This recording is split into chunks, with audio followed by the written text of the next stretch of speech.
Des cendres partout, une odeur de brûlé.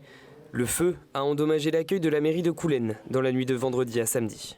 Tout est noirci, brûlé, voilà, donc on va nettoyer, et puis on va reconstruire, et peut-être même en plus beau, parce qu'il y avait quelques petits défauts, donc ce sera l'occasion de les corriger. On fait contre mauvaise fortune, bon cœur, mais on est quand même en colère, voilà, vraiment. Et les habitants sont aussi choqués. Heureusement, ils ne voient pas les choses de l'intérieur, mais c'est vrai que c'est choquant. Alors, ce lundi matin, le choc passé, une partie du conseil municipal réunie, le regard est déjà tourné vers l'avenir. On va remettre en route la mairie. Et puis on va travailler aussi avec l'éducation nationale, avec nos associations pour essayer de renouer le lien, lutter aussi parfois contre le sentiment d'injustice qui peut exister. Les services publics continueront d'être assurés. La fabrication de papiers d'identité pourra reprendre normalement d'ici quelques jours grâce à l'appui de la préfecture. Le préfet s'est rendu à Coulennes pour témoigner de son soutien et, comme le maire, appeler les parents à une vigilance accrue. Une part importante des personnes qui ont été interpellées étaient mineures. Moi, j'en appelle aussi à la responsabilité parentale.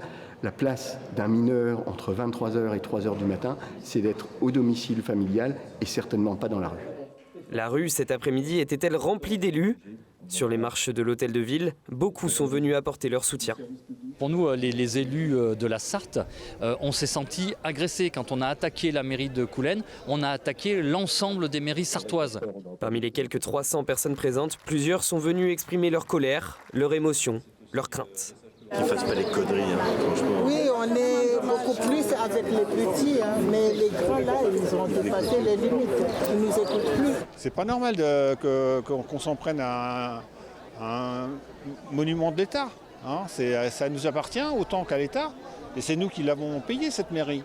Donc non, c'est pas tolérable.